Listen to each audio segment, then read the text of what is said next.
Home means something different to everyone.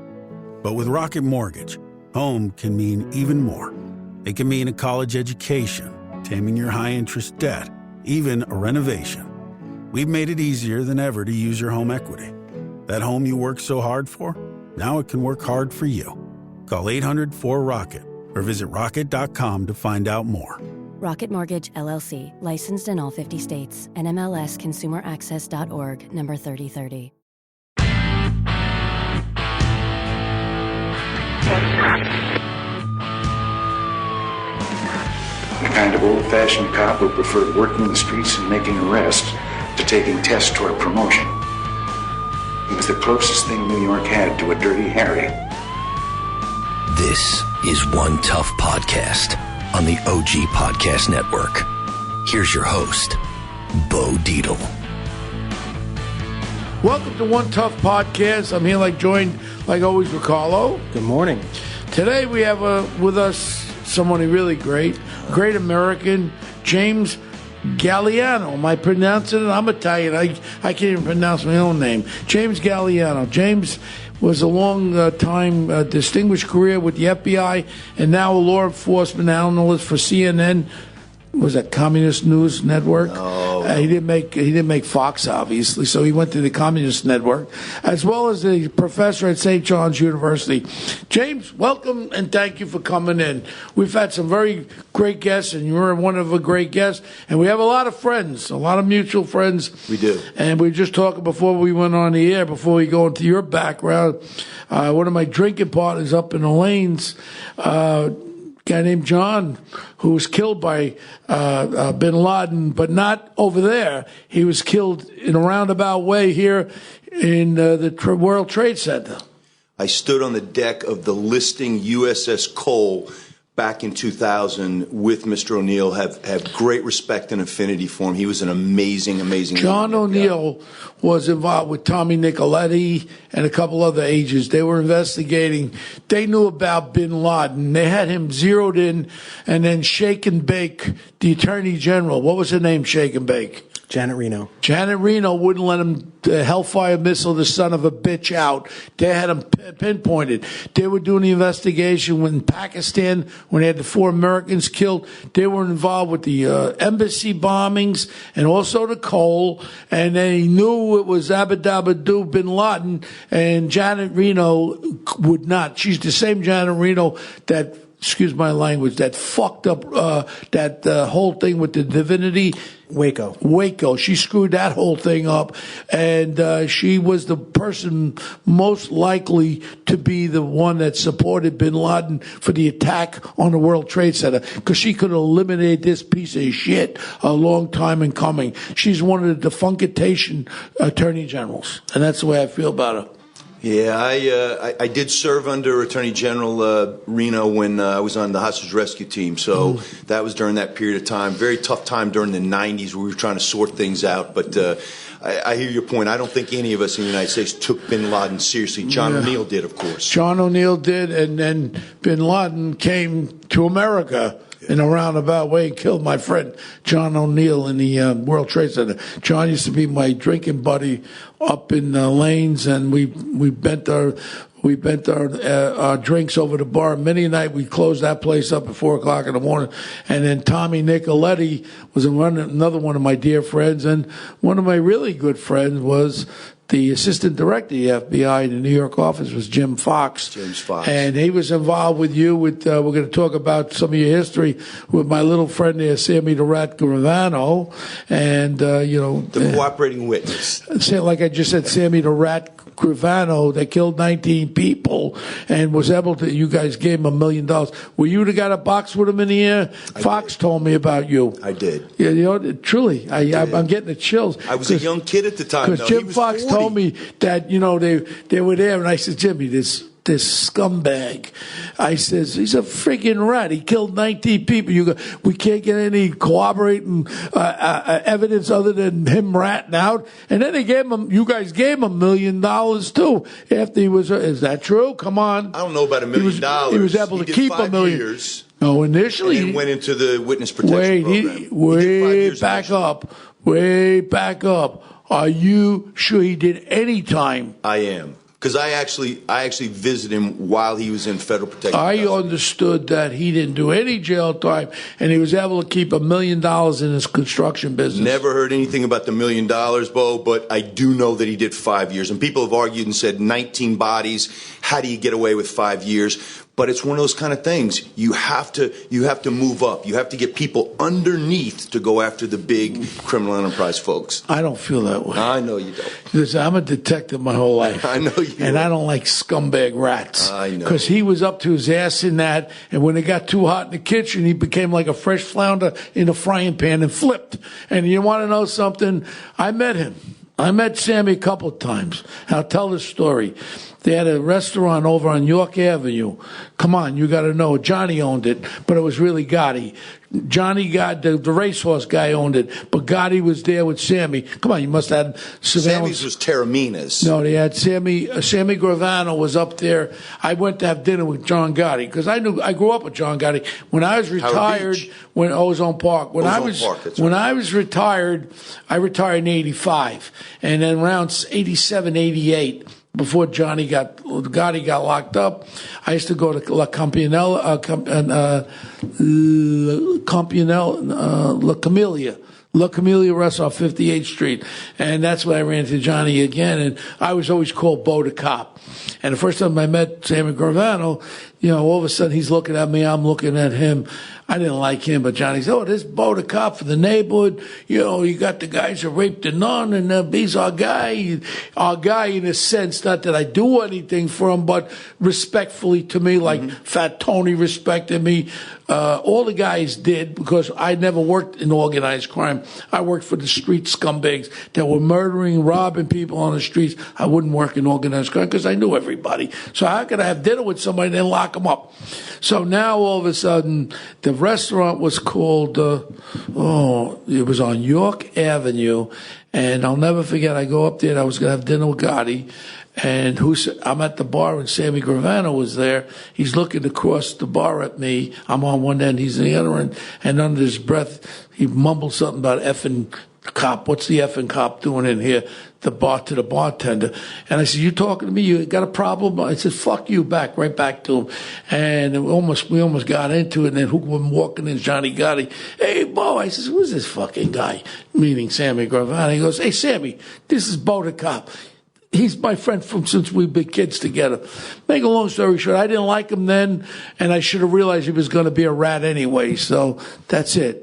Rat Sammy Gravano, you're a witness. Okay, let's talk about you. More important, I'm not going to negativize you right now for that. You know my feelings. Because I worked organized crime, and I'm Sicilian. Well, I'm Sicilian too. My mother's born in Catania. But I'm from the deep south. You're from New York. Catania. My mother's born in Catania. So you went to West Point. I did. Go ahead. You went to West Point, and then after you got out of West Point, you went into the military?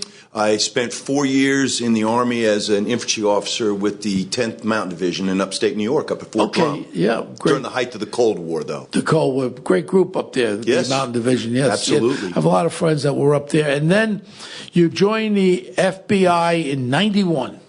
February of 1991, I had 9 days between leaving the Army and entering the FBI. So talk about your careers in the FBI. What did you first go? Did you initially go right into organized crime? Because you remember my other two friends, I brought them on IMUS in 1986, 87. Nope.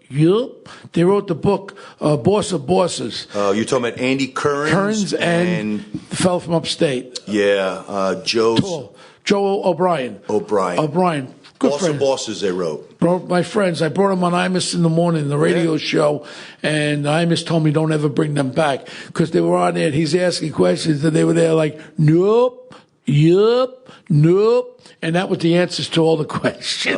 Yeah, they were good guys. And Currens and them, they worked on the Gambino squad, I think. They were on C-16, which was the Gambino squad. You're correct. Yeah. In the Brooklyn, Queens Metropolitan RA in Regal Park at the time. Off of Queens 9525 Queens Boulevard. Yeah. That's where I went. They had both already left the FBI when I got there. Yeah, because they retired because I had them on the show on IMUS in probably 86, 7. 88. No later than 88. They were on the show with me. I brought them on the show, and they wrote that book. And then Andy went into the private thing, and I think Andy did pretty good. Yep. Joe I talked to over the years. And after that book came out, The Boss of Bosses, I don't know how well it did, but it was all about the Gambino family and all that. I had about Castellano and all getting whacked by Johnny Boy. And your friend Sammy, wasn't he involved with that? He might have been. Spark Steakhouse, 1986. You don't even want to give him up yet? No, Come on. Come on. No, I completely understand. But who whacked them? The Martians? Come on. No. There was Come on, we've been retired. 5 guys. They were in camel hair coats. They were wearing Russian type One guy hats. was little, I heard. One guy was little. Yeah. Yes. Could that have been Sammy? Little in stature, but he was like a bull, huh? Like a bull. All I know is that the tale goes, my friend Pete Christensen was a detective that was one of the original investigators in front of Sparks. They didn't even let Castellano and Bellotti have their friggin' dinner. I mean, at least let them eat before you whack them. They whacked them before they even can have their steak. That's a little out of order. What do you think? A little out of order? Well, you got to get them when you got to get them. Oh, come on. You let them eat, Carlo. It works. Hey, yeah. You got to let them eat, but... didn't do it at home, didn't do it in front of family, did it while they were on their way to a dinner meeting. At least they could have had dinner. Come on. Well, Sparks was a good restaurant. Yeah, it still is. We go there quite often, Is it to die for? Yeah, to die for. Well done. So we touch upon, as a kid, I grew up in Ozone Park. I grew up with Scopos. Joey Scopo was machine gun before he actually came on the job. He was in the middle of that war, the Colombo War there with the two Arena and what was the other? Persico Arena. Carmine Persico. The Snake. Snake. They killed about 75 guys, including my friend Joey Scopo, who I grew up with. Ralphie Jr., the father was my friend. So what happens is, as a kid growing up, I hung out with them. And people don't realize in the early 60s, we had a major heroin problem with Italian kids. I know 10 kids in 62, 3, 4 that died of overdoses. They were shooting heroin like crazy. And I was one of the only kids in the neighborhood. I was in really great shape. We were national champions. I was built like a bitch shit house. So I used to be able to come up to Ralph Scopo, the father's house, to have veal cutlets and broccoli rabe on Thursday nights. And the father took a liking to me because I was the only kid that wore short sleeve shirts because I didn't have any tracks on my arms. And so that's how I got to know the father. Then he got me into the construction business. And then I worked as a laborer first and an iron worker on the World Trade Center. But I always stayed close. And then finally, I took the cop test. I didn't want to go on. And then Ralph Scopo, the father, says, you can't come into the club anymore. I said, why can't I come into I really didn't realize who, what, where. I just liked them. They were like my family. It was like my second father. He goes, you don't even know what we do, Bo. He goes, you can't come in here. It's a cop. And I kind of stayed away, but I had driven him up to the Colonial up in the East Harlem. I met Fat Tony when I was young, and Buccalo, and Vince Cafara, the ratfish. He became a rat also. We don't call them rats. Okay. We call them cooperating witnesses. But he used to, I guess I was a little corrupt too, Carlo, because he used to give me fireworks on 4th of July. He would give me garbage bags of fireworks, but I never did anything for him. So that's not really bribery, right? If he, unlawful gratuity, probably I did that, because he used to give me fireworks, and that was it. Nothing in return. So, I mean, I was one of those guys that was really a straight guy. I've never been involved in any corruption like that. But I always had the respect. Then when they raped the nun, my partner Tommy Collar and I, on our own, locked those two scumbags up. And we always had a respect from the people on that side. And to this day, I know all of them. And there's a respect factor. And it's nice. And you know what? I'm not a RAT, because once you become a cheese eater, no one can trust you, I do, but I have to agree with you. The Italian organized crime, La Cosa Nostra in New York City and beyond, they respect cops. They're like, you do your job, you've got your job to do. We do things our way, and that was one thing. They never ever wanted to screw with a cop. They never ever wanted to go after a Fed because they understood. Joe Coffey was my first sergeant. Sure. Yep. God rest his soul. Joe was a great guy. Famous cop. Yeah, he used to go against Gotti there, and they had a little something going on back. Johnny Miller, when he was a reporter, he used to go right into Johnny's face. John used to show up during the 1992 John Gotti, Frankie LaCasio, Sammy the Bull Gravano trial. John Miller would show up with a microphone. Yeah. Now it's like, like he's in charge of counterintelligence and the intelligence division. Well, he went through the academy. Counterterrorism. He went through the academy in Los Angeles. He was over, I think, 45 years old when he went through the academy. He used to show up on scenes up in Harlem when I was a detective and a cop up there, and he used to show up standing in the blood, and hey, Bo, what do you got? I said, I got you standing in the freaking blood. I says, can you step out of the crime scene? But John's a great guy. He actually was the last one to interview Bin Laden in the friggin' cave. Yeah, in Afghanistan. He got that in Toro Boreal, whatever it's called, right? Yeah, but let's talk more about you. This is important. So once you came in, did you go immediately to organized crime? So my first assignment coming out of Quantico, I arrived in New York in May when James Fox, who you knew, was the assistant director of the New York office. And I was lucky and blessed. I mean, I grew up in the Deep South. You can't tell from my accent because I spent most of my life in New York and working in New York City. But I was sent to the Queens resident agency for the FBI, and that's where we have NYPD FBI task forces for organized crime and drugs. So I was there. I worked the Gambino squad, which you talked about, which Andy Kearns and Joe O'Brien were on, C-16. They were already gone, but I was assigned to that squad. The thing that I was lucky about, because it was just timing, it wasn't because I was a super agent. I just gotten there, and obviously the John Gotti case had just gotten taken down in December of 1990. So I get fresh. there, fresh. They're in jail, right? So I get there, and a few months after I get there, Sammy the Bull turned state's evidence. That's how we say it, Bo. Flipped. He turned state's evidence, and I was given an unbelievable opportunity to go down to a special safe house we had down south for him and live with him. Did you bring cheese with you? I did not bring cheese, but I can tell you we made Italian food there. He's a great cook, I'll tell you that. So you got to choose your friends a little bit more selectively. Look, we can't, especially on the federal side. And I know the state and local, it's a little bit different. But you had cooperating witnesses. You had people you talked to on the street. A cop, an agent, a state trooper. You cannot do your job without help from the public. You can't. You know that. I used to honestly. I cannot remember using a scumbag as a cooperating witness. Some cooperating witness had a little bit of problems, but no out. A little colorful background? Yeah, a little colorful, but not 19 freaking murders, but Jim. You're not going to find Mother Teresa that's out drinking with the boys and witnessing that stuff. You're going to find people that are doing the same thing. Yeah, but you had them on the tapes. You had them on the tapes. Had him on the tapes, but I think you had a very good case without Sammy. How many cases had he already beaten? Yeah, he beat 2 state cases. But they didn't have those tapes. They didn't. The tapes you guys were good had at the those Ravenite. tapes. At the Ravenite. You guys had the tapes, not for the Ravenite. I'm talking about for the apartment above it. Widow Sorelli. Yeah, you guys had those tapes. When you had those tapes, like DB, he don't call me. When I call him to come in, come on, Carlo. He comes in. You got to come in when you're called. You got to. And he whacked him because he didn't come in. In the basement of the World Trade Center. Point is, they had a good case without the rat. And I think they could have. I think they could have convicted without flipping on it. But you know what? Now where's Sammy right now?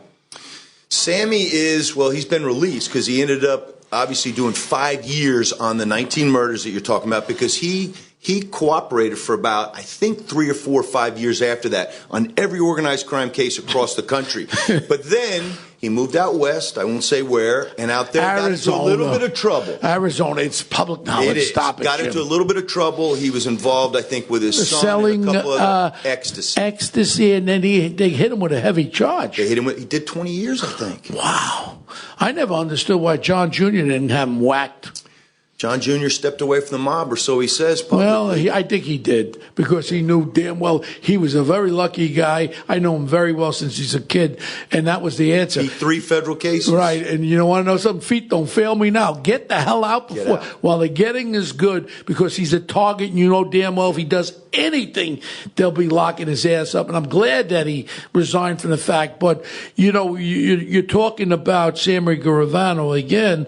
If he put my dad away, and that was my father, I don't give a shit what I had to do. I would have somebody who I'd do myself.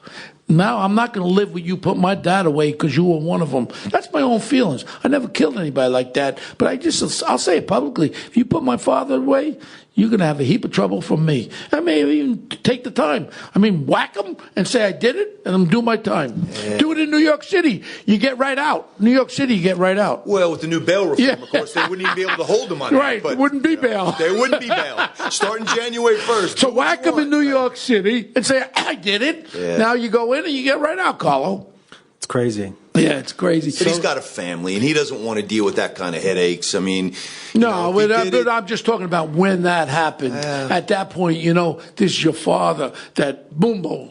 But Sammy Gravano's counter-argument, if there is one, is that he felt like John... Are you having them over for Thanksgiving, Sammy? No, I'm not having Come on, Jim. My wife's got everything planned. We're having the family over, and that's it. Lasagna. No cooperating Lasagna with the turkey. There'll be a little bit of that, because, that's the way we Italians do it. You get turkey on one side, and lasagna. And a little broccoli rab, you mentioned. Course, I like my broccoli rab. Of course.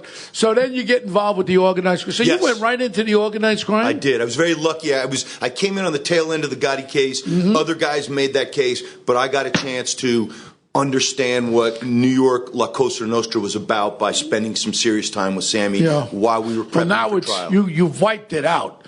Right. I would say 95% of organized crime has been diminished. 95%. On the Italian side. Oh, but the Albanians. The Eastern Europeans, the Russians, the Jamaicans. Absolutely. Trust me. Organized crime is alive and well. The five families. You guys wiped out the Italians. The five families. Your people, you wiped out. Well, we didn't, that's what some of my relatives said. They're like, wait a minute, let me get this straight. You're going after Sicilians? I'm like, but they're doing bad things. But you wiped our people out. Well, I don't want to say we wiped them out. You're probably the single-headed guy that wiped out most of my family from Sicily. The zips, right? That's what they call them. Yeah, we used to call them when we were construction zips. The zips. They used to eat broccoli rabe sandwiches, and I would. What's wrong with that? I'd buy beers like for 50 cents. The guy for 45 cents. The guy, where's my nickel change? I say, fuck you, you zip. Yeah. So okay. So now, all of a sudden, something happens in New York in 1993. This guy that looks like Santa Claus. This guy who's blind and looks like Santa Claus was wearing a Santa Claus hat. Chic. Well, tell us a little bit about that. So the blind chic, I'm actually over in the Eastern District of New York at the U.S. Attorney's Office, which is in Cadman Plaza. I'm actually over there working on the organized crime stuff. You got the John Gotti case, which was now under appeal, and I had my own cases against the Westchester guys. I worked in the Bronx where... You went after my friends from Westchester, too? Yes, oh, my God. That's the Theater and Around crew?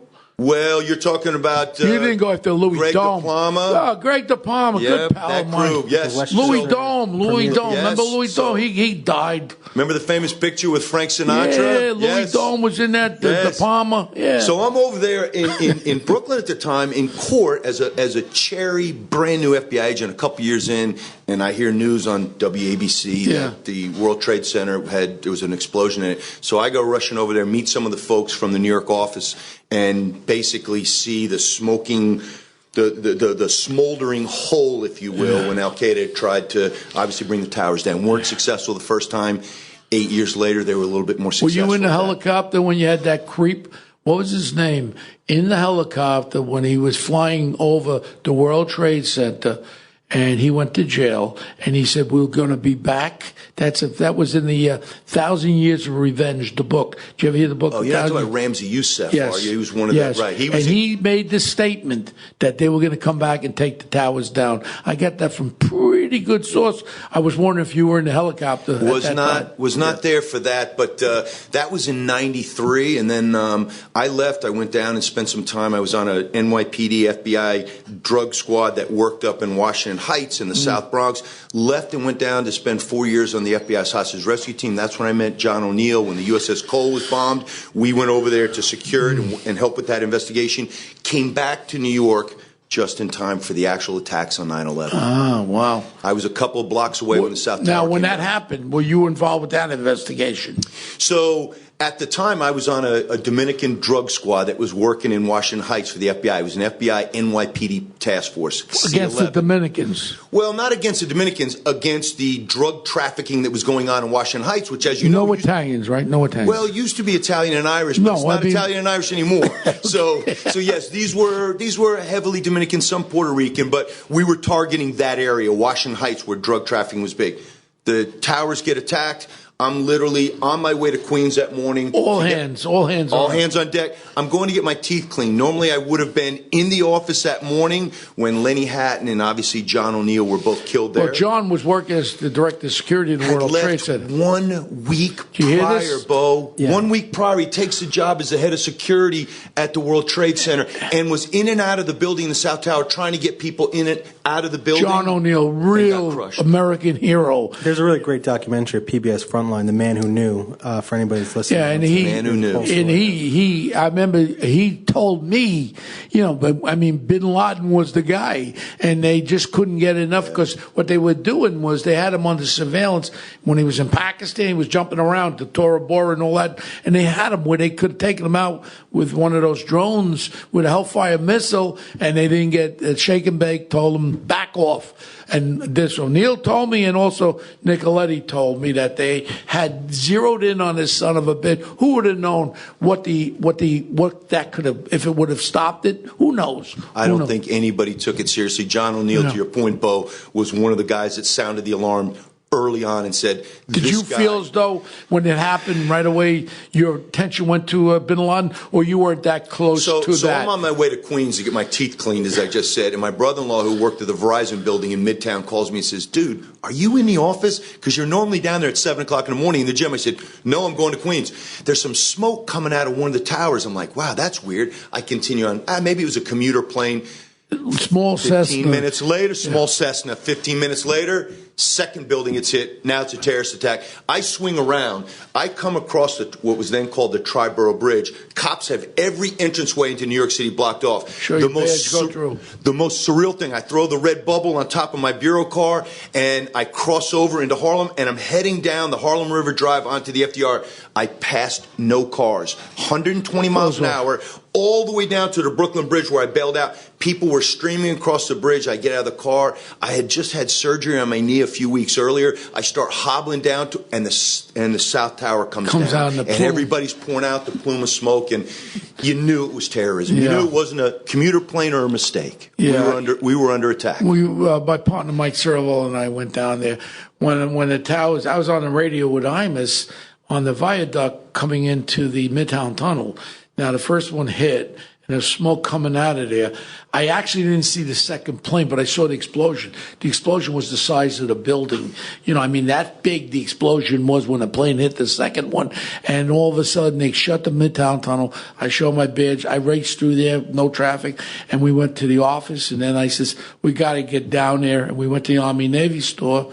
We got some dungarees, NYPD sweatshirts, hopped in my little convertible Mercedes. We shot down there, and we were there for a long period of time. But I'll never forget that. And complacency, comes into people's minds like it can't happen again. Bullshit. It can happen again. But to say that they would have taken these buildings down. Now, you got to back up. I was an iron worker on the original World Trade Center. So when they built the World Trade Center originally, everyone said, they were built to implode. That's bullshit. What they were built for was aesthetic views where they wouldn't have any columns in the center, so they could have full trading floors so you could see across the thing.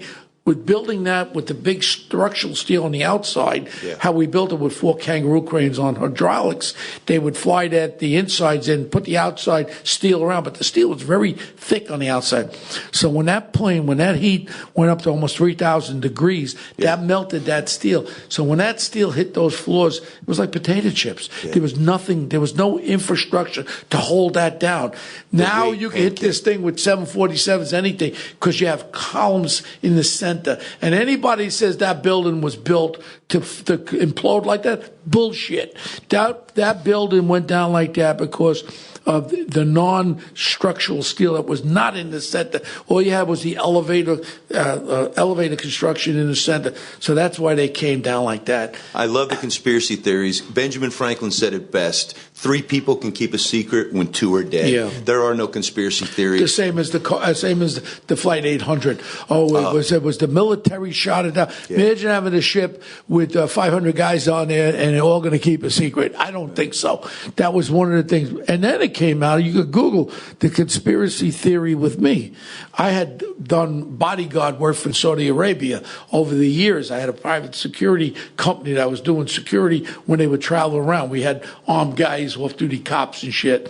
So when it comes down, and I owned a piece of the Woolworth building at that time with Steve Witkoff, all of a sudden it comes out that I was seen in the Woolworth building firing rockets into the World Trade Center. Bo Dietl, who had association with the Saudi Arabians, was seen firing rockets into the World Trade Center. You can look it up. I mean, and these morons actually put that online, that I was seeing with handheld missiles firing into like a Stinger missile. Yeah.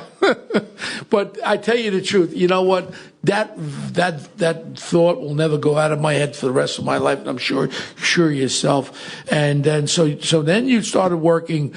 I guess you had to work on that right away, no? So for about a year or so after that, everybody worked on that case, yes. Whether it was the Trade Tower case, whether it was the Shanksville, Pennsylvania piece of it, or the Pentagon all piece hands of it. on the FBI. All hands on deck. So I did that for about a year or so, and then I went undercover for a couple of years, and I worked on everything from narcotics cases up in the South Bronx to dirty cop cases up in, Mount Vernon and Yonkers to gambling cases, organized crime cases. Did that for 2 years. Can I get you to work on a case right now?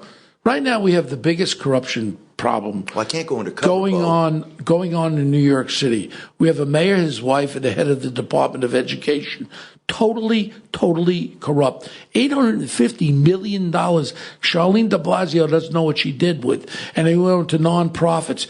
We have a system where you have the Department of Investigation is told you cannot investigate the mayor, his wife, or the head of the Board of Education. I mean, it's happening right now. I was on the air this morning. I called for the U.S. Attorney, Southern District.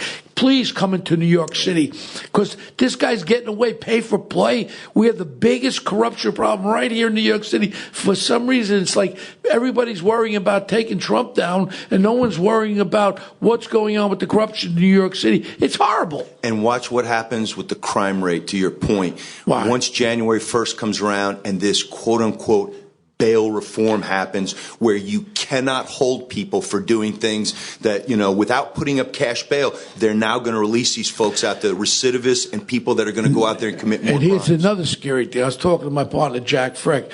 He's the head of all the detective investigators for all 5 boroughs. And we're just talking about today. If a guy commits a murder, all of a sudden, the government, the DA's office, has to give him within 15 days discovery what was presented to the grand jury. If they do not give it to him within 15 days, that scumbag will be released. I mean, is that scaring anybody? This is what we're facing. So, James, in light of this and your work with actually dealing with criminal enterprises, whether it be drug dealers, whether it be mafia, how would this discovery rules affect how these groups operate? If they're getting this testimony, who's testifying against them? That it seems very easy that they're going to be beating the cases. Well, get rid of the witnesses. Everybody is entitled to a robust defense. I mean, we'll agree with that. We understand it's an adversarial system. The government presents their case, and then you're entitled to a robust defense. You're also entitled to discovery, which, for the listeners to know, means that anything that the government has that they're going to use, whether it's a state, whether it's a local evidence, right? The rules of evidence, you have to give over what we refer to as discovery. So anything that we have that we're going to use against you, your defense team is entitled to it. So they could. The question is timing, and the question is also not being able to hold in jail, or at least make them put up a substantial amount of cash bail. So if somebody kills somebody and you say, hey, it's $1 million. We know that you're not going to meet that, but $1 million is substantial. Or even lower level stuff for burglars or armed robbers or folks that are committing hate crimes or whatever it is. Not having that is going to make... Child sex abuse cases under 11 years old, they're going to be released. It's insanity. Now, look, you can never drive crime. I study criminology at St. John's. I'm in a doctoral program, and I teach it there, criminal justice and homeland security. You'll never drive crime down to zero. It's It's never going to happen because we live amongst people that are just going to break the law. But New York City had driven it down to just incredibly low levels, and you're starting to see the uptick now. It's going to start moving up because you've got an administration that doesn't feel the same way about supporting the NYPD. You're not taking guns off the street. The gang members are out there. Stop question and frisk is racist. All these other things. Which is ridiculous, and I'm very surprised at Bloomberg. Look at when you stop 750,000 stop and frisk. Is a little crazy. Quotas. That's the worst thing with tickets or stop and frisk quotas. But reasonable stop and frisk is a great tool to take guns and to get these guns off the street so they don't kill somebody else. And anybody, and I'll tell Bloomberg to his face, who I know he's full of shit. When you say that is not an effective tool, used the way it's supposed to be used, it's a great tool. That's the point. But the point is this. I don't want to hear this anymore. Stop and frisk. That's not the policy. The policy is stop, question, and frisk, which means if I'm a cop with experience in this particular area, and I know that at 2 o'clock in the morning, these certain guys are the ones that associate with armed robberies, and I see a bulge in somebody's sweatpants, and I stop and I ask him a question, and he takes off. That is not targeting minority communities. That is attempting to make them safer. Absolutely. And what you say is so understandable, not just to law enforcement, to a person with common sense. I bring out common sense. And you know who the victims are going to be? The victims are going to be the people in the high crime communities when these little scumbags are walking around armed, robbing people, and the cops ain't going to do anything because they don't want to be involved. And if they toss somebody, we call it toss. If they see that bulge, that's called toss. If they do that and they videotape them, and even when they find a gun, that was an illegal search. Even though they're taking the gun off, they're going to suppress it. It's terrible. And I love New York City so much, but New York City's going to turn into a sewer. I say it's going to be like that movie, The Warriors, when the gangs take over and the cops are going to be laughed at. Yeah. And it's a shame. I came from there. I talk to cops every day. They said, Bo, I wanted to get my 20 years and retire. I don't want to get involved. And that's not the way you be a policeman. A policeman is to protect people. And by confronting someone, questioning them in an area that's high crime, when you just had robberies, what are you supposed to do? Just drive by, wave at them, give them tickets to the Met game like this Big Bird de Blasio wants to do? James Comey, the former FBI director, spoke to this at a speech he gave at Georgetown a few years ago when he was still FBI director, and he coined it, the Ferguson effect, which means good cops are driving around there going, wow, my spidey sense is tingling. I'm an experienced cop. Right. Something's wrong there. Let me get out and and they go like this. I can't do it because of the viral video age. People are going to pull out 90 cameras. They're going to post it up on whatever. The second half they'll get. Right. And they'll question everything I do. You know what? It's better to be safe. Let's just keep on going. That doesn't make us safer. Well, let me compliment Comey on that. But speaking of Comey. Yes, sir. And speaking of the professionals I've known from the Bureau that I have great admiration for, a lot of the agents I know for a lot of years, including some of the supervising special agents, what has happened to diminish the respect for the Bureau is disgusting. And your friend Comey may have done good there, but what he did and this other jerk off, McCabe, is just taking my heart and soul out when the FBI and the United States Attorney's Office is used for political platform. What is your feelings about that whole? You have to have an opinion on that. I do, and Bo, I think you can tell I'm not a very nuanced guy or a fence-sitting guy, but this answer is going to be slightly nuanced. Hold on, before you go to that answer, hold that answer. We did have Carter Page on our podcast. I know Carter. And Carter Page, Naval Academy graduate, so I can't like that about him. Well, Carter Page, Carter Page was on our podcast, and we were able to get some really great interview with him. He was the one with the alleged fake warrant, the FISA warrant. The dossier. Right. Now, you can answer that question. Let's talk about your feelings. Go ahead. Sure. So the FBI has been around for 111 years. I served in it for 25, for a quarter century. I left at age 50. I did half my life in it. I served under 4 of the 8 FBI directors. And you go, well, how's that possible? Well, J. Edgar Hoover was there from 1924 to 1972 for 48 years, so he chewed up a chunk of it. But I served under 4 of the 8 FBI directors. directors. I served under James Comey. James Comey was FBI director for 3 years, 8 months, and 5 days. And when James Comey was FBI director, I was stationed overseas. I was in Mexico City working as a deputy legal attaché and a legal attaché. I respected him, seemed like a genuine guy. I didn't like the fact that he didn't like to wear white button-down shirts and striped rep ties. I thought, well, he doesn't fit the mold, but I thought he was a decent director. Once I left the FBI, I left on January 1st of 2016, and he comes out on May 5th of 2016 and gives that press conference where he basically talks about the Hillary Clinton email case.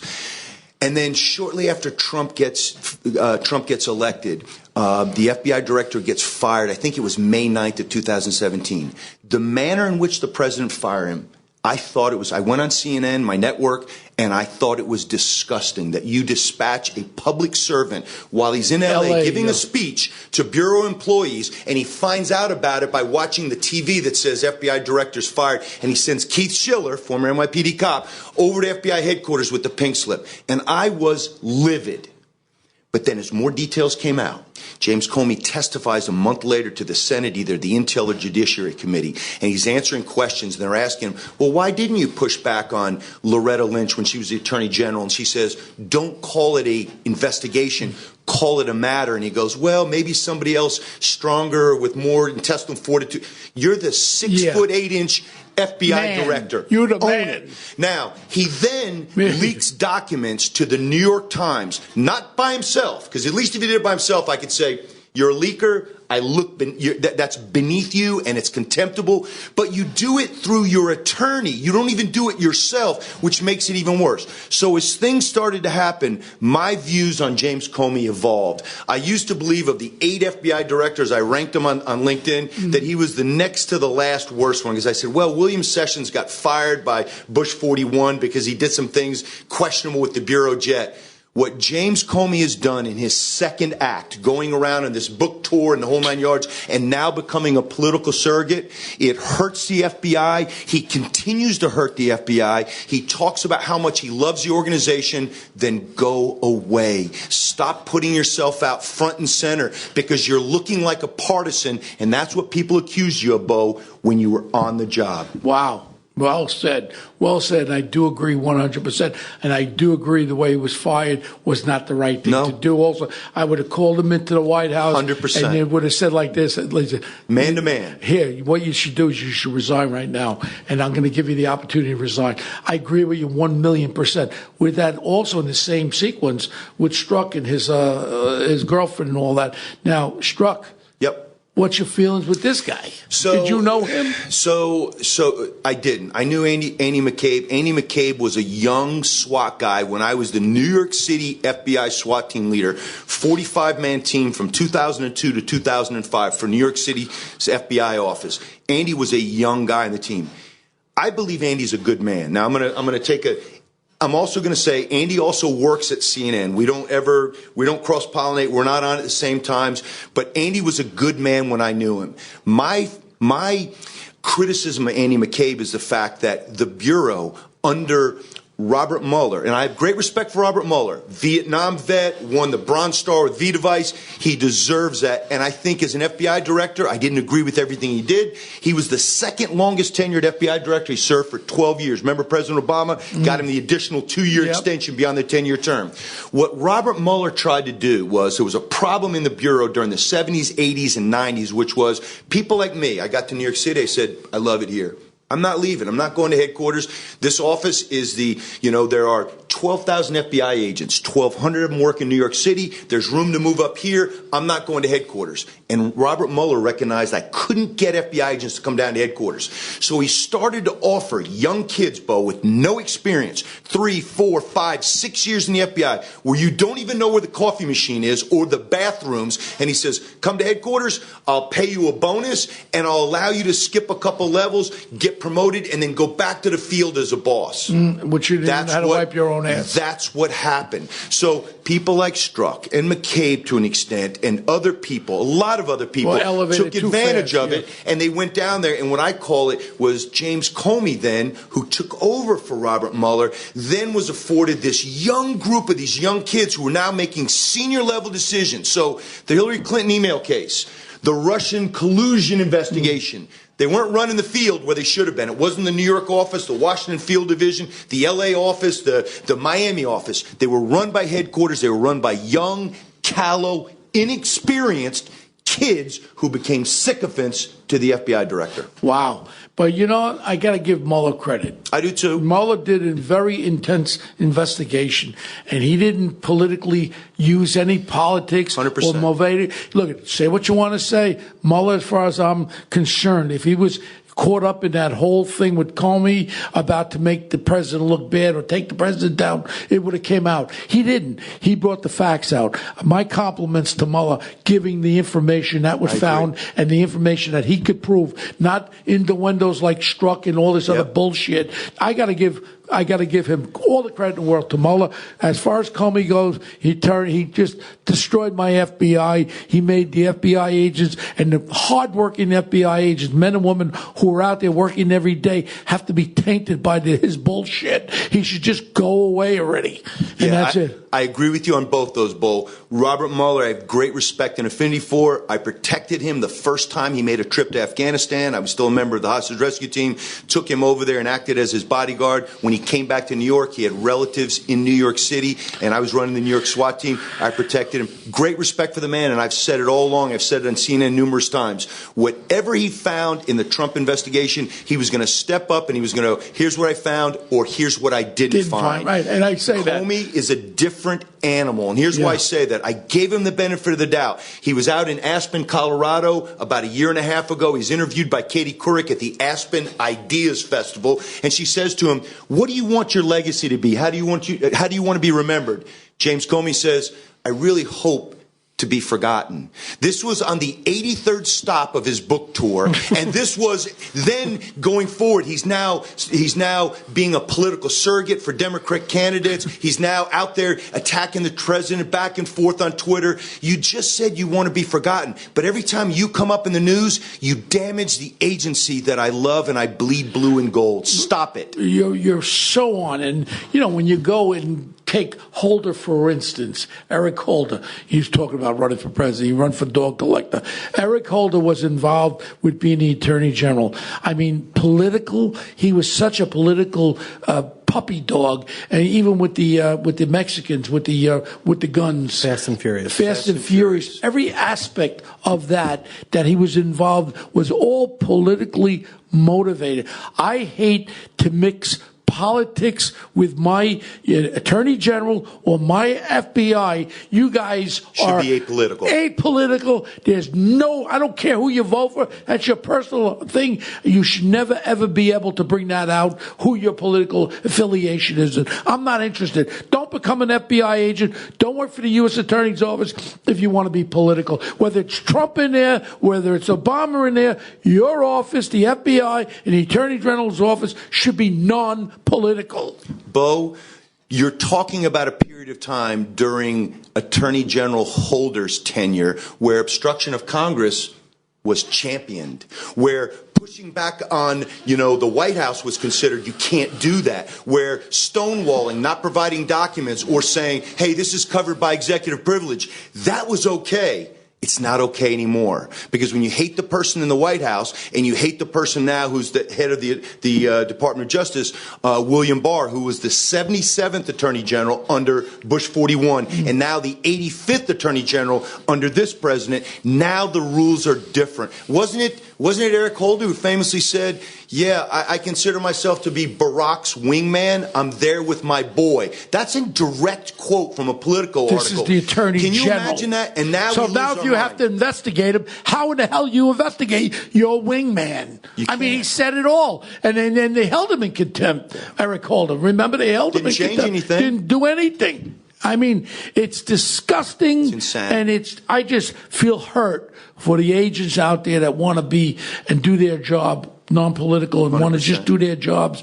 And now they're tainted with it. Every FBI agent now, when they do an investigation, you know damn well the defense people are going to be bringing them in. Yep. And then, well, we saw your old bosses there, how they were corrupted. You must be corrupted just like them. Make no mistake about it. I was an FBI agent for 25 years. We have political views. We're entitled, just like NYPD cops, there's 35,000 of them. They're entitled to political views. You cannot let those political views bleed into your work. And when you read the struck page text messages, it is impossible to read those and go, oh, come on, folks, poo-poo. They were able to separate their personal lives from their professional lives. It sure didn't see it, because I read every single text message. I've written op-eds about them. It's hard to look at those and not think to yourself, there were people. Now, look, do I believe that they changed things, in a material way? No, there's too many levels at the FBI. I believe there was enough stopgaps there. But they sure as hell appeared to want to, Bo. Yeah, my big question again, Carlo, is where the hell is the Attorney General's report? In that Attorney General report, it's been working on for a year and a half. The Attorney General's report? Inspector General. The IG report. I'm sorry. The IG report. They've been working on for a year and a half. That's going to have a lot of smoking gun there, because it's going to show, if it's done right, is going to show the Pfizer warrant, how it was obtained, how false statements were given. I'm an ex-detective. When I used to have to get a warrant, I'd have to swear to it that I had an informant that advised me of this, that, under perjury. So you're going to have some criminal referrals on that son of a bitch.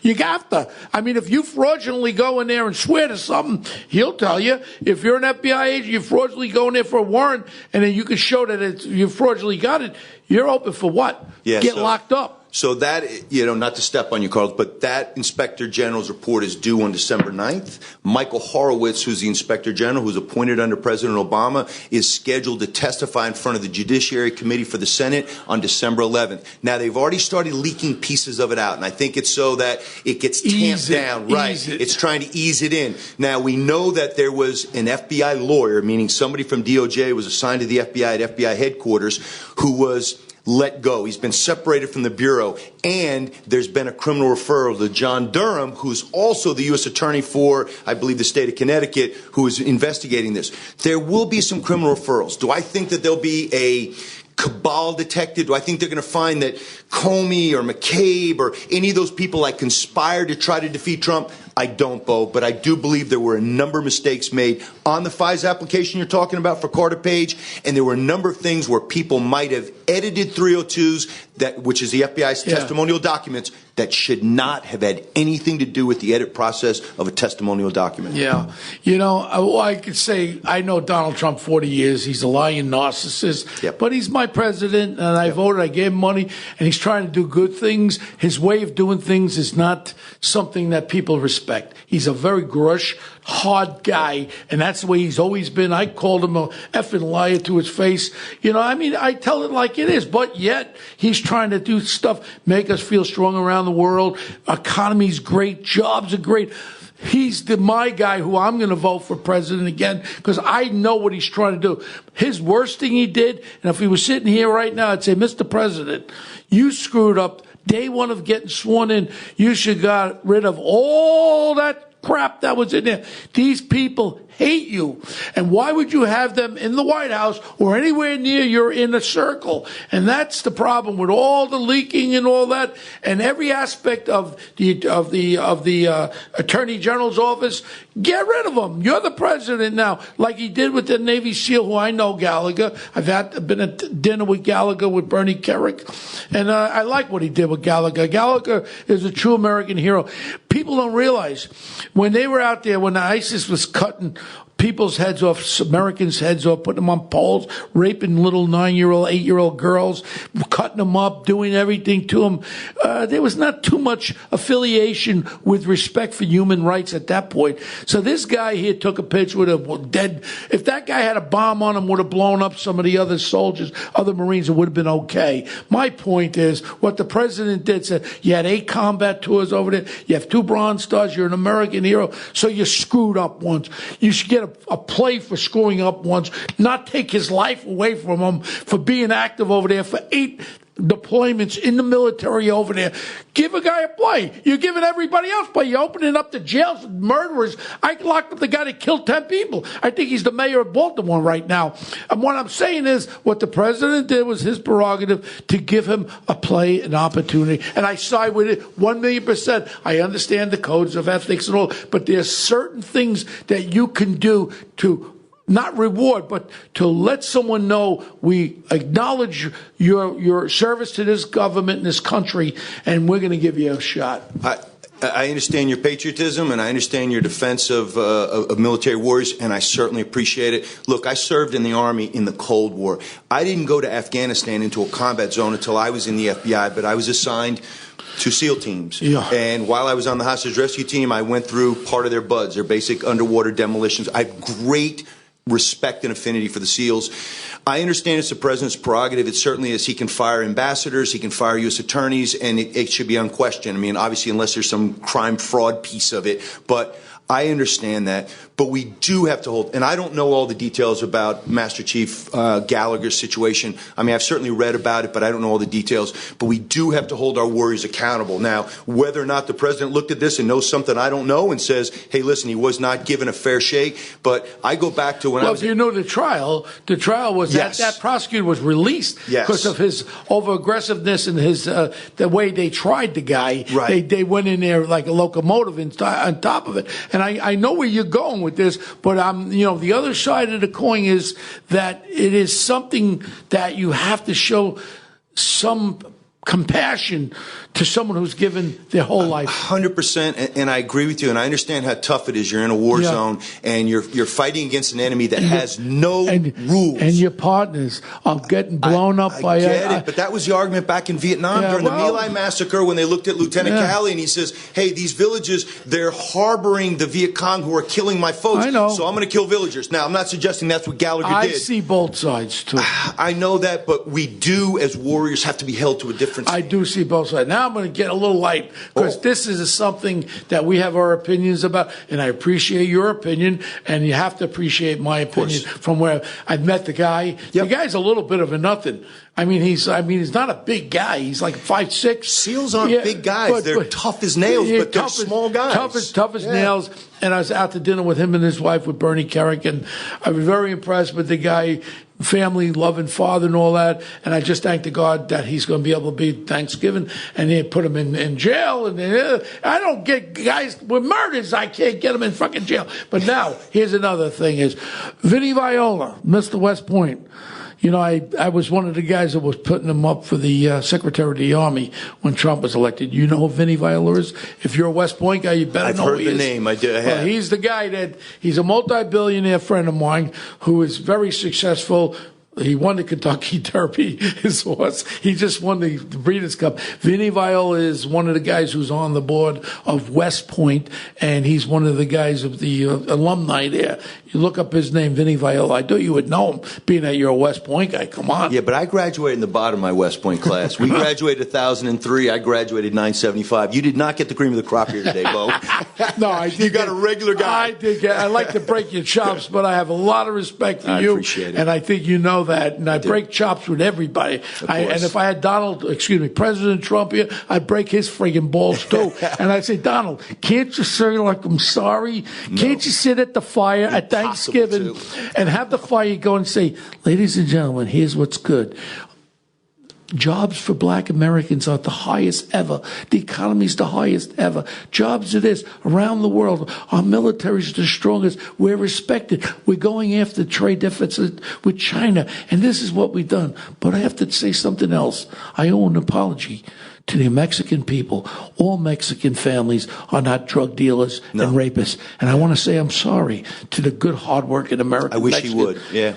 If he did that, he'd walk into the... But like you said, he's incapable of doing that. I know, it's so... Yeah, I'd like to grab him. I know. I don't want to assault the president, but I'd like to grab him and shake him. Secret Service would have a problem with that. I'd like to shake him and say, Mr. President, show humility, show compassion. you would have so many more people would be supportive. But he's just the way he is. But his idea is, I've gotten this far. Let's face it, this is a guy from left field becoming the president of the United States. He says, don't tell me, Bo, how to do it. I know what I'm doing. But I don't want to see him lose. But if he showed that humility and compassion, man, he would walk right into the White House again, because he's doing great things for this country. Yeah. But the only thing is, I don't like the division. I say the same thing. I look at it like most folks that are prior law enforcement, we're conservative. It's just the way that it is. And I talked to a bunch of my friends at CNN. I have a lot of good friends at CNN, really, really good people. And our politics may be different. But I look at it like this. As a conservative, I know your boss very well. Mr. Zucker? I saw him at the Yankee game. Man. He had his 2 sons. I was going to go at him, and he says, these are my sons. More like, no. Leave me alone. I respect that. And I know Chris Como, too, Fredo. I know him very well. I will say this. Chris is one of my closest friends at CNN. I love the guy. When you see Chris, I literally love the guy. You tell him Bo sends his love. I absolutely love him, too. But what his brother's doing is criminal. He'll have the blood on You got to separate that amongst friends. But for conservatives, you have to give us an option. If you say that you can't vote for Trump, and then you put somebody on the other side who professes socialism is the way we need to go, you're going to pay slavery reparations, open borders, illegal aliens are going to get health care. No borders. And we believe in third trimester abortion. Why can't we get independents and conservatives to vote for our guy or gal? And I sit there and I go, you give us no option. See, I would love to go back 3 years ago when I was a Fox News contributor 12 years. Roger Ailes was a good friend of mine, and I certainly would have been able to bring you right over to Fox. And the thing is, we had a great thing going there until the little Murdoch's little sons took over, and now they're trying to change Fox. And the only one they can't change is my friend Sean Hannity, because he brings in most of the money into the station. Ratings. And they're not that stupid. Yeah. They can't get rid of Sean Hannity. But you would have been a great Fox. I appreciate it. But I have to say this, Bo. CNN has been good to me. They've given me an opportunity. I never looked to go into TV, and they found me out of nowhere. And they I hope they're paying you at least $300,000 a year. They take care of me. $300,000 a year. They take care of me. Trust me. They take care of me. But the one thing is, they try to keep me between the white lines on law enforcement matters. So if there's a shooting, if there's a terrorist attack, things like that, that's my wheelhouse. I don't do politics there, because you don't do politics. Nobody that watches TV that wants to see breaking news, there's a terrorist attack or a mass shooting, nobody cares who Jimmy Gagliano voted for, including my own family. But I said to Zucker, and I said to Chris, I says, Chris, you got a good show at 9 o'clock. You're getting your ass beat by Sean every night. It's ticking up, though. But you know what, Chris? You should have it. Another side of it. Someone could be the other side of it. I said, I would do your show with you. I'm not doing Fox anymore. I've been banned from Fox. So you'd come to CNN? I would come to CNN on Chris's show. He should have another side of it. Absolutely. Instead of all one direction. I told Zucker I'd come over there with Chris. And you know what? It's good for people to see both sides and listen to what we just talked about right now. Imagine having this discussion on CNN. I think he tries to do that. There are people, some of my good friends at CNN, like Scott Jennings, who worked in the Bush 43 White House. There are other guys that they have there that they do bring on to I'm talking about even in the I have no problem with the political arena. You can go there. I could go there. I ran for mayor of this frigged up city. I got 3 votes. But the point is that friends and family, you didn't vote for him? Yeah, Carlo voted and I voted. The thing was, the obvious reason, my whole history of what happened to me. This mayor had 3 lawyers in my courtroom. They wouldn't allow me to be a Republican, Democrat, any line at all. It's a whole nother story. You talk about communism. I mean, it's something. My story of running for mayor is something when people hear it, they go, impossible. The mayor had his general counsel, 2 other lawyers in Supreme Court, Court of Appeals, and Appellate Court. This is what I faced, not to get on any line. Yeah. He was afraid for me to be a Democrat against him. If you talk about feeling like, your rights were just taken out from under you. And what happened was I checked Democrat and Independent, which I talked to the Board of Election head. Oh, this happens all the time, Bo. No problem. We'll send you an affidavit, get it notarized. We'll put you right back on the Democratic line. I sent it in. I get a call from David Goodman from the New York Times. Oh, Bo, you're not on any line. They never allowed me to have a line. Never allowed me to go back on a line. And on top of it, the judge. Not even independent? Nope. On top of it, the judge there said, you know what? I'm not even going to look at anything. I have my mind made up. De Blasio's general counsel was there with two of de Blasio's lawyers in my courtroom. She goes, my mind's made up. You're not a Democrat. And I was a lifelong Republican. You're not a Republican. You have no line. You got no home. And then when I try to find myself on the ballot, all the candidates, including a black guy who hijacked the plane, got more votes than me. He was on the left side. And I'm looking for my name. I couldn't find it. On the bottom right, some Chinese guy is above me. Can we say Chinese? Yeah, we'll say Chinese because he was Chinese. He's above me, and I was buried on the bottom. I couldn't find my own freaking name on the ballot. How in the hell is anybody going to vote for me? And that was the most disgusting thing. And our story will be told one day of what this guy de Blasio. You know when I'm going to get really good feeling? When they indict him and his wife for corruption. I'm going to have a very big party. Carlo, start planning the party. Let's do it at Sparks. Let all the people in before you whack anybody, okay? In December. But we glossed over the sparring with Sammy the Bull. Sure. Can we get into that real quick? Sure. So that story, it's a short one, but again, the reason why I got sent down south to where we had a safe you're house. A big man. Sammy's well, I was a little thinner back in those days. I've enjoyed my post-bureau career. But you look put together. Sammy's like 2 foot tall. But Sammy was he was boxing at the time at Gleason's gym when he got arrested. I mean, he was at Gleason's gym working out all the time. Gleason's that's why gym. He was fucking with me. He was, and he was a big time boxer, and he was a tough guy in the mob.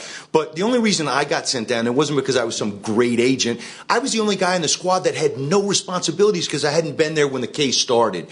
So my boss calls me in right after Sammy decides he's going to come on board, and they take him out of the MDC, the Metropolitan Detention Center down in Lower Manhattan. Jim was involved. Fox was involved with Sammy. Yes, he was. But I mean, he was so many layers above me at the time. I was talking. A brand new. He was telling me he was talking. I was right out of Quantico, but my boss calls me and says, "Hey, I'm sending you down. You're going to do the first 3 months at this safe house with the Bull. And HRT, the FBI's hostage rescue team, is going to handle security. You're not going to be armed. You're going to be living inside with the guy, basically, kind of." Where was he living at that point? Well, and I think it's public knowledge now, but he was kept down at the FBI Academy in Quantico. We had a place there that was called the Defector Suite from during the Cold War, which means anytime so he was really protected. High-level KGB guys during the Cold War defected, the Bureau on the counterintelligence side would bring them in and house them in this Defector Suite.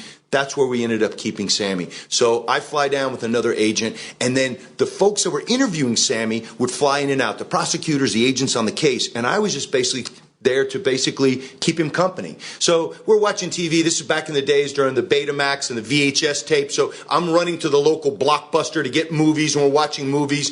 And he was like, Bo, that was his thing. He called me, called everybody who's close to him Bo. He goes, "Hey, Bo." Son of a bitch, he got that from me.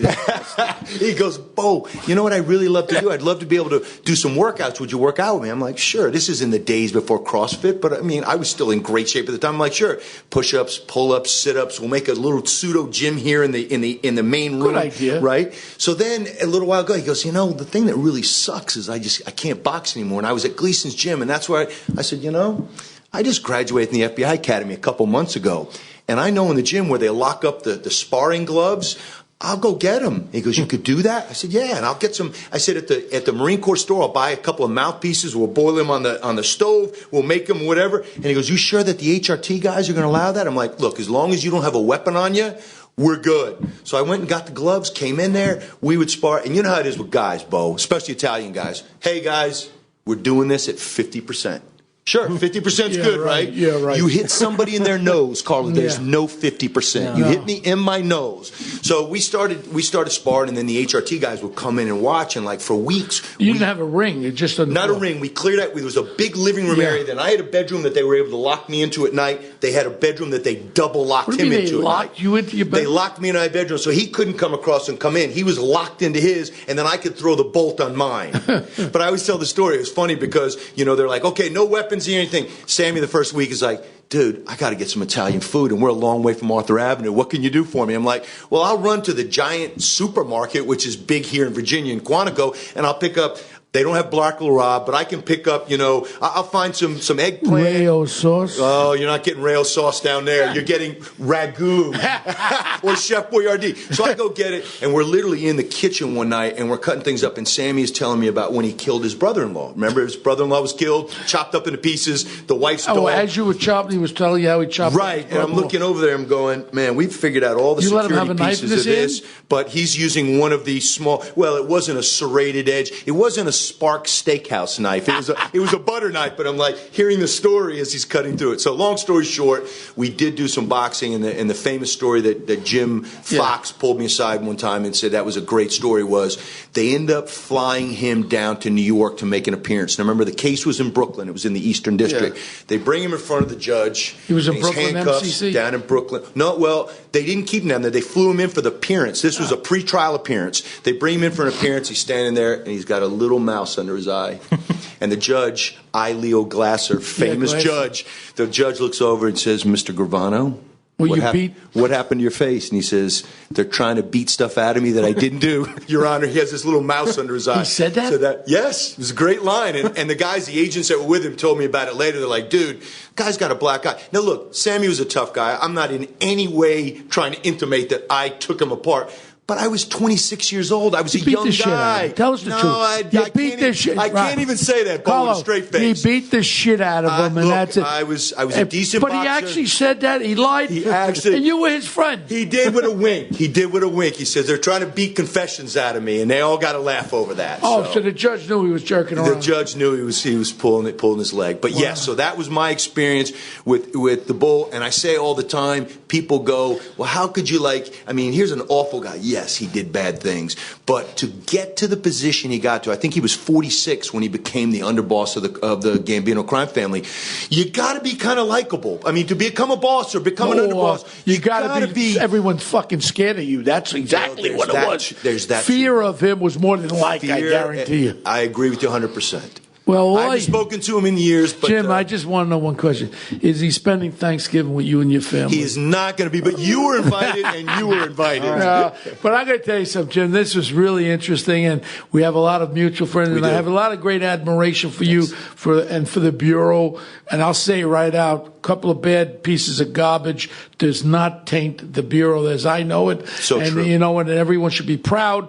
I go back with Cindy Coppola and what's the name? The other one there, the movie Ann Began, and all of them, all of them. I have a lot of guys. We could go over names, but I really want to wish you and your family a happy Thanksgiving and a happy Christmas.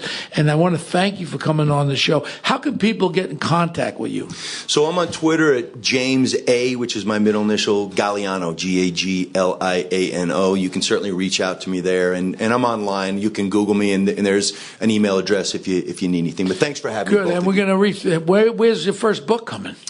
Well, come on, everybody's got books. You're 100% right. As soon as this doctorate is done at St. John's, You are actually going to get a doctorate? I got about a year and change left. I'm just starting the dissertation. And Bo, I promise you. Because that professor bullshit don't impress me. PhD impresses me. Don't forget, I graduated bottom of my West Point class. So if I get a doctorate, anybody can. All right, so now we do something every week. And we do something that pisses us off. It's called Punk of the Week. Punk of the Week. So we ask, what's bothering you right now? Oh, I got one. A person, place, thing, issue, what bothering you?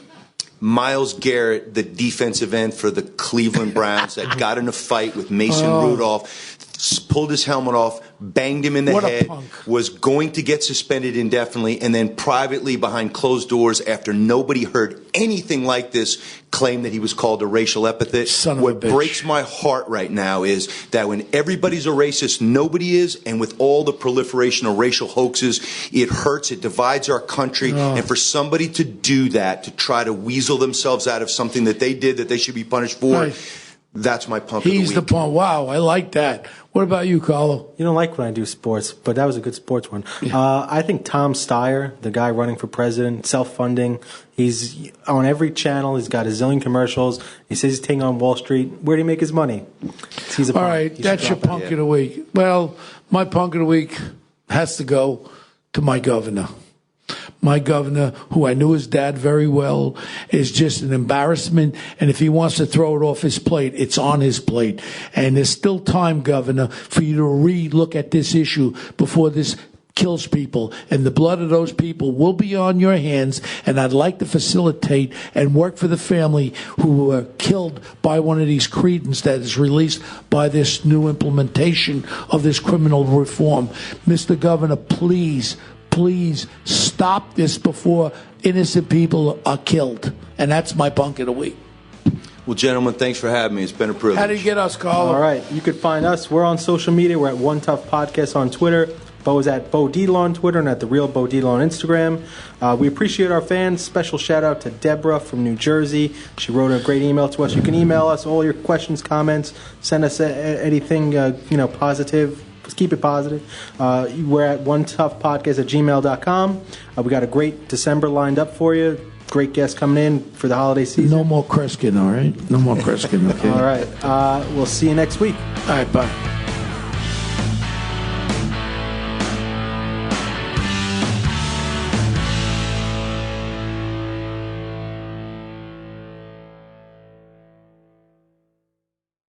Hello, folks. Larry Kudlow here. Pay attention, because China is leading the largest anti-American alliance since World War II. One that's already dumped U.S. bonds, grabbed 43 million acres of our farmland, and is plotting to dethrone the dollar. That's why IRA and 401k savers are protecting their savings with gold. Please go to freegoldguide.com/Kudlow or just call 800-621-3908 for your free gold guide on how to protect your wealth with gold 100% tax-free.